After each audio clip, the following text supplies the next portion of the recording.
I like it. I like that. Do you have trouble beating man coverage? Do you have any tips that you use to beat man? Do you motion receivers? Do you have any routes that you like? Like, how do you deal with man coverage?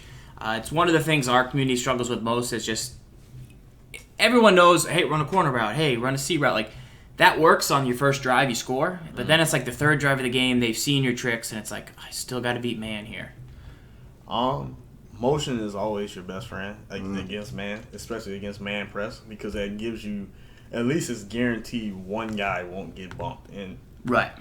that's a win for you as an offense because you have one less guy who's getting jammed at the line of scrimmage. So let's see here.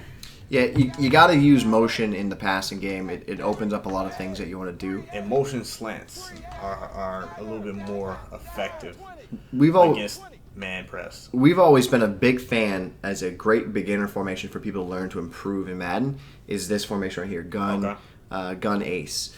Because in most cases, your tight end won't get pressed. In most cases, your halfback won't get pressed, obviously. And if you run a route like a C route to like AJ Green or something, and then you use motion to one of these receivers, you get everybody on press. So that's where we say gun ace is actually a really good formation. If you want to actually just like try and get free press against man-to-man, you go gun ace. Right, you've got two options on the outside. You've got the C route to green potentially. You've got a drag. Those will always be not able to be pressed. And then you can motion snap one of the other routes. You've got the two tight ends hopefully getting a free release. And then you have the halfback coming out of the backfield can hopefully get you a free release. So these are the formations we'd like to go to. Anything with two tight ends is a good way because then you can always motion the other guy.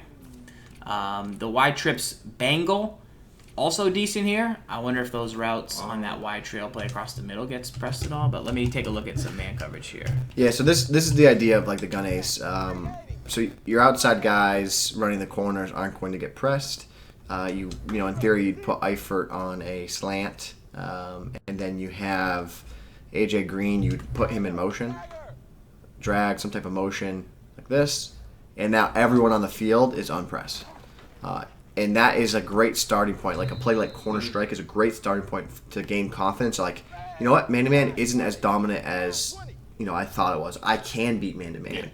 That's a lot of times what you need. Like when you face man, is like when you can't beat man-to-man, you feel so helpless. Yeah, it's demoralizing. Yeah, because like you can get lucky against zone. Like you can fit a pass in, they're gonna blitz and it's gonna leave coverage open. But like when you can't beat man, We've also got the smart run and hitch from the seam. That's another way you can get a free release out of there. So free release to everyone on the field, and it can just be a really effective way to pass the ball against man-to-man. Cool. So those are some man-beating tips. As far as play call goes, do you have you don't really like to run the ball, but what